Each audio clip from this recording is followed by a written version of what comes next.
21st century, in my view, I think the vast majority of the Americans, 12 years of universal education is not enough. And that we're going to be outcompeted by the rest of the world if we don't take action. But here's the deal. The cost of education beyond high school has gone up significantly. The total cost to attend a public four-year university has tripled, nearly tripled in 40 years. Tripled. For 50 years, Pell Grants had been a key way for the federal government to help lower-income families, particularly those earning less than $60,000 a year, to send their kids to college. Those Pell Grants used to cover 80% of the cost of going to a public four-year college. Today, Pell Grants cover 30%, roughly 32%. That's 1/3 of the cost as opposed to before. All this means is an entire generation is now saddled with unsustainable debt in exchange for an attempt, at least, at a college degree. The burden is so heavy that even if you graduate, you may not have access to the middle-class life that the college degree once provided.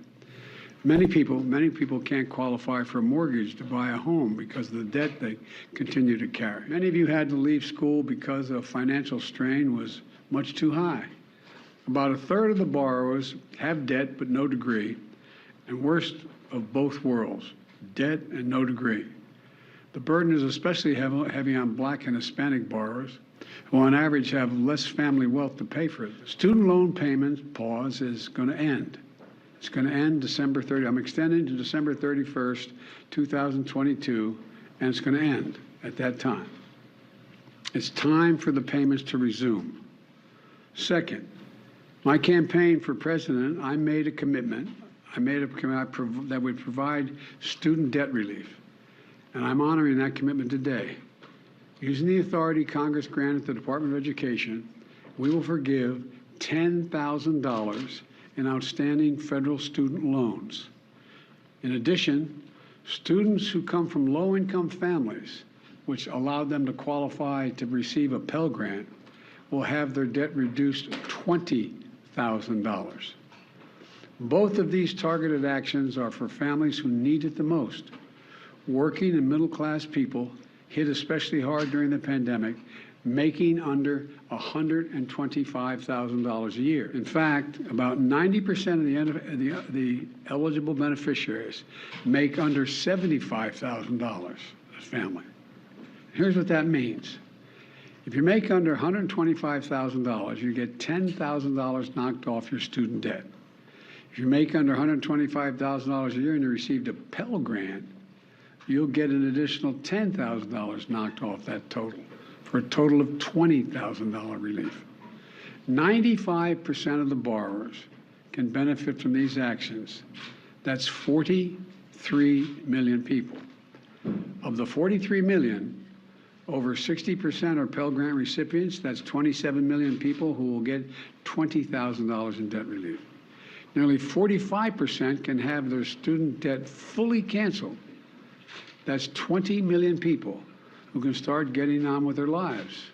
In the coming weeks, the Department of Education will lay out in detail a short and simple form to apply for this relief, along with information when this application process opens. Independent experts agree that these actions taken together will provide real benefits for families without meaningful effect on inflation. Let's be clear. I hear it all the time. How do we pay for it? We pay for it by what we've done. Last year, we cut the deficit by more than $350 billion. This year, we're on track to cut it by more than $1.7 trillion by the end of this fiscal year, the single largest deficit reduction in a single year in the history of America. And the Inflation Reduction Act is going to cut it by another $300 billion over the next decade because Medicare will be paying less for prescription drugs, and over $1 trillion we added out for the next 2 decades. The point is this. There is plenty of deficit reduction to pay for the programs, cumulative deficit reduction to pay for the programs many times over. I will never apologize for helping Americans, working Americans middle class, especially not to the same folks who voted for a $2 trillion tax cut that mainly benefited the wealthiest Americans and the biggest corporations, that slowed the economy, didn't do a hell of a lot for economic growth, and wasn't paid for, and racked up this enormous deficit.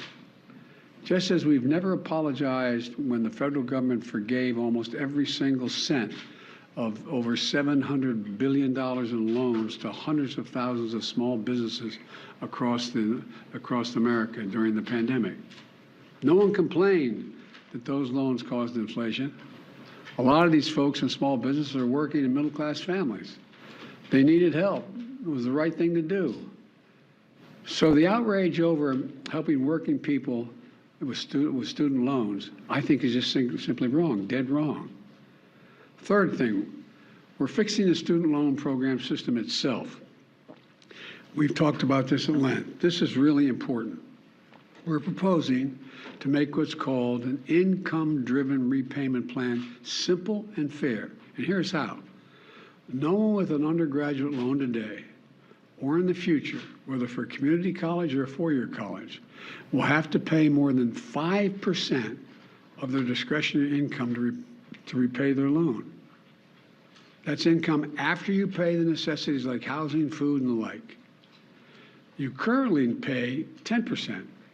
We're cutting that in half to 5%.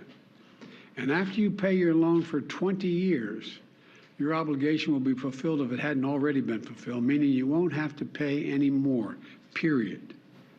And borrowers whose original balance was less than $12,000, many of whom are community college students, will be done paying just after 10 years. These changes will save more than $1,000 a year on average for the borrower. It's a game changer. We're also fixing what's called, and this has been the bane of driving me crazy when I was out of office, the Public Service Loan Forgiveness Program.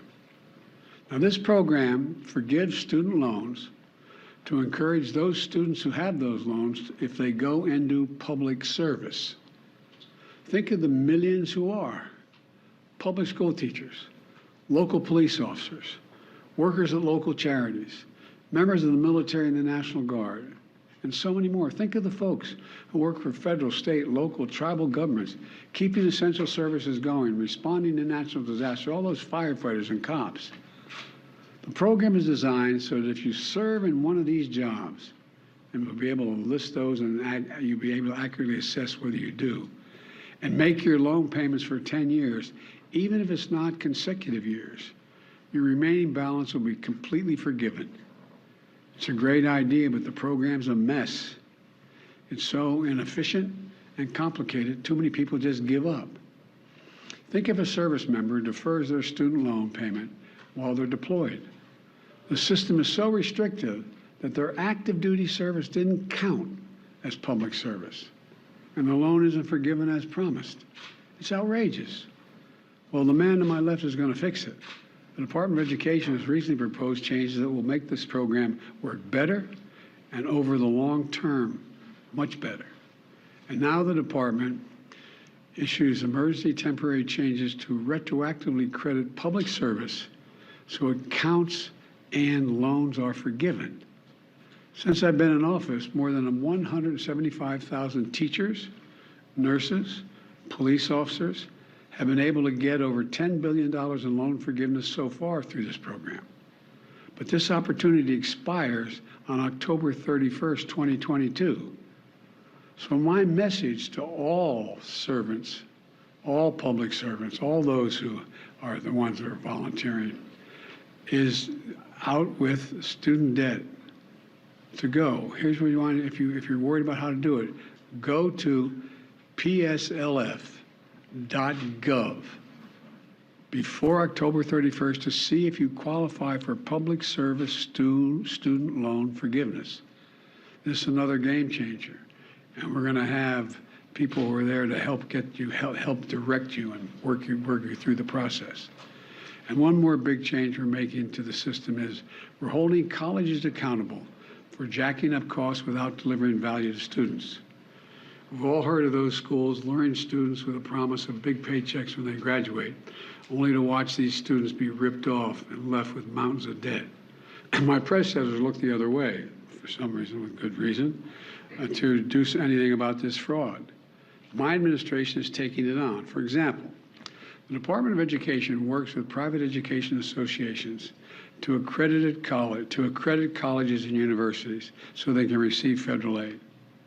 Well, last week, the Department of Education fired a college accreditor that allowed colleges like ITT and Corinthian to defraud borrowers.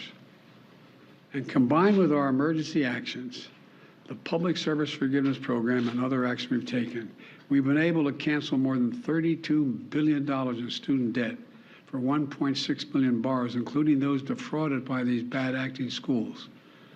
Our goal is to shine a light on the worst actors so students can avoid these debt traps. Now, I understand not everything I'm announcing today is going to make everybody happy. Something is too much. I find it interesting how some of my Republican friends who voted for those tax cuts and others think that we shouldn't be helping these folks. Something is too little, but I believe my plan is responsible and fair. It focuses the benefit on middle class and working families. It helps both current and future borrowers, and will fix a badly broken system. And these actions build on my administration's effort to make college more affordable in the first place. It includes unprecedented investments, nearly $6 billion in historic black colleges and universities, much of which is focused on pandemic relief to help students cover tuition and other costs so they could stay in school. And I must be honest with you, I'm going to continue to fight for doubling the Pell Grants. I didn't get that done this time.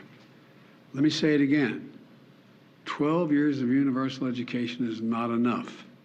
I'm going to continue to work for universal pre-K for every 3- and 4-year-old, and universal community college for education beyond high school.